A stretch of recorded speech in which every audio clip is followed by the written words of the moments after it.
So this is from a recorded talk.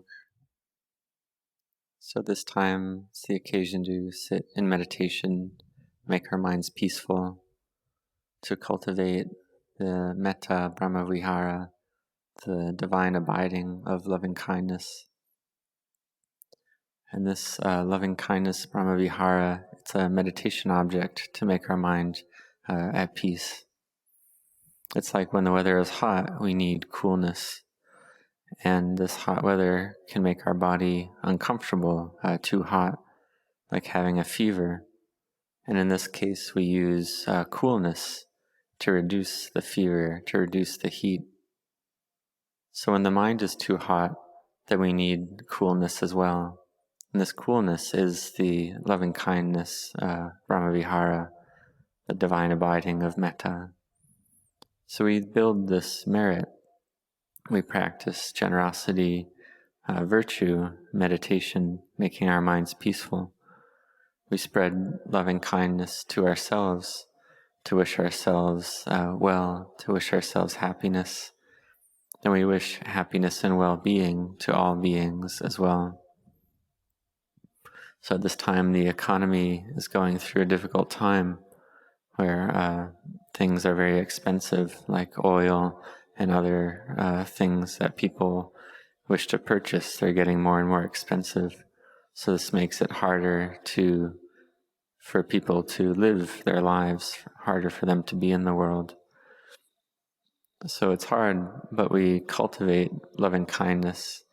We practice the meditation on loving kindness. Because we have the fires, the heat from raga, dosa, and moha, from greed, aversion, and delusion. And these fires are very hot. And it's true that there is some pleasure and happiness to be found in the sense objects, the pleasure of the senses, but the mind receives drawbacks and receives pain and suffering from these same experiences and objects as well. These drawbacks arise with greed, aversion, and delusion, to the point where one may even harm or kill others based on these mind states. So this is a fire in the mind. So if one doesn't practice meditation and cultivate the mind, then such an individual won't understand this. They won't know. They'll just have a sense of self, a sense of me and mine all the time, be swayed by their hopes and fears. So therefore one must be careful, one must be mindful to gather the mind together to samadhi, to collectedness. For instance, if there's no virtue, if one has no virtue, it's hard to live together in the world. For instance, if one's driving one's car on the road and one encounters another driver, let's say one driver has virtue and the other doesn't have virtue. So therefore, in this case, the one with virtue must practice patient endurance, must practice loving kindness, and practice forgiveness. Sometimes individuals without virtue or with bad mind states, with aversion, they'll perform acts that are harmful or damaging, acts of bad karma. Therefore, one practices giving forgiveness, not to carry anger and aversion around in one's heart. So we can see that this virtue is able to be established in our minds because of loving kindness. And this assists us in the giving of forgiveness, we can call it the dana of forgiveness. This is a very important thing to have in the mind. So we have the parami, the spiritual perfection of generosity. So we practice giving various things. And one thing we practice giving is forgiveness. We give the gift of no fear, of no suffering. We give forgiveness to all and have a wish that may no beings harm one another. So this is part of our cultivation of loving kindness. So we wish that may I have happiness, may I have no suffering, may I have no harm, no vengefulness, and may others be happy, May others be free from suffering. May they be free from harm, free from vengefulness. May they have happiness and well-being. So we cultivate loving kindness in this way. In this way, the mind can be gathered into samadhi, which is a type of happiness for the mind. And when the mind is peaceful and collected and happy in this way, then when we sleep, we have good dreams. Our faces and complexion can be bright. Our poisons and weapons are unable to harm us. This comes from the cultivation of loving kindness. So we can see that this is something of great importance to do with our minds, of something of great importance to cultivate. So whether one's at home or at work or traveling, so doing all these activities, one can build loving kindness. So before the present time, a long time ago, when the Buddha was a bodhisattva, he had one lifetime described in the Jataka tales as Suvannasama. So the bodhisattva in this lifetime perfected the parami of loving kindness, built the parami of loving kindness until it reached fullness and perfection in this specific lifetime. So this life started with the mother and father of the bodhisattva, were ascetics following the 8 precepts, and they lived together in this way, celibate and virtuous. So they're practicing the 8 precepts, but the bodhisattva had chosen the womb of the mother to be his location of his next incarnation.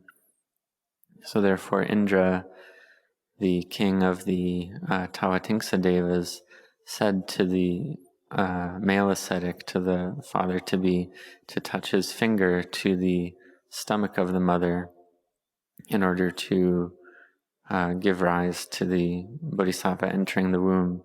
In this way, the 2 ascetics wouldn't break their vow of celibacy. So upon the father touching the stomach of the mother, the bodhisattva entered the womb of the mother and was born. And upon birth, the bodhisattva was seen to have a very beautiful complexion, very beautiful skin. His skin was of a golden color, which is the name or the meaning of his name.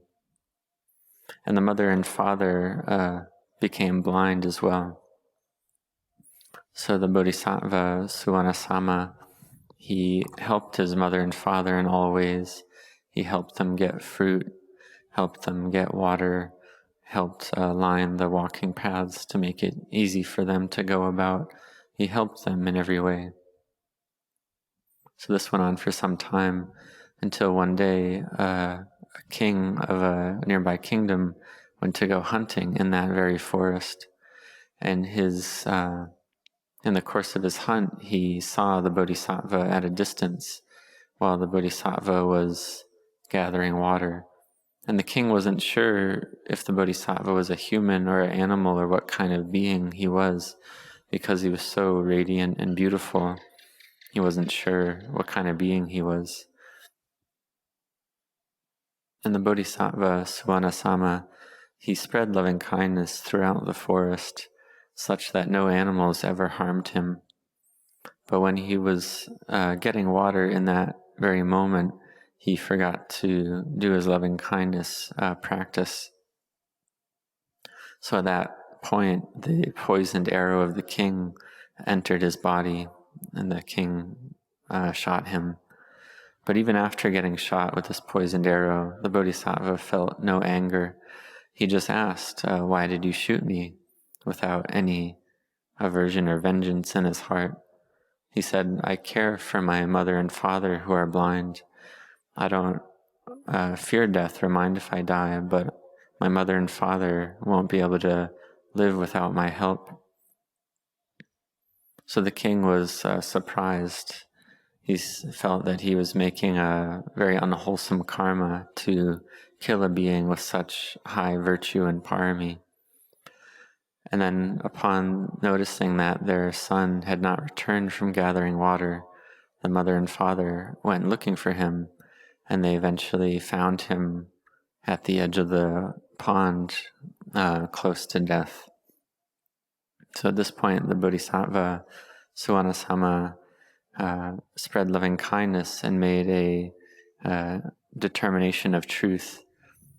And because of his high level of parami, upon making this determination of truth, the poison left his body and the wound healed without any mark. And because of the strength of his determination parami, he was also, the blindness of his mother and father was also cured.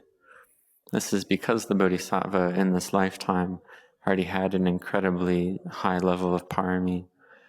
He had already practiced sacrificing his life and body parts and so on to others in previous lifetimes. So this is what one needs to do in order to have parami like this, parami to this level. And some individuals may misunderstand about the karma of blindness. May think that upon death, if one donates one's eyes,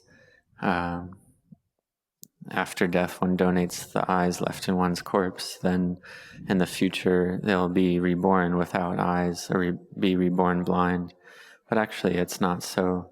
The karma to be born blind is when you destroy the eyes of others. However, if you donate the eyes of your corpse, then it's actually the opposite. You'd be reborn with very clear eyes and clear vision.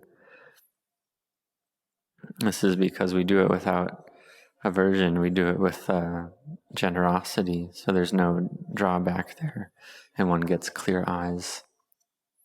And this is one way to build parami.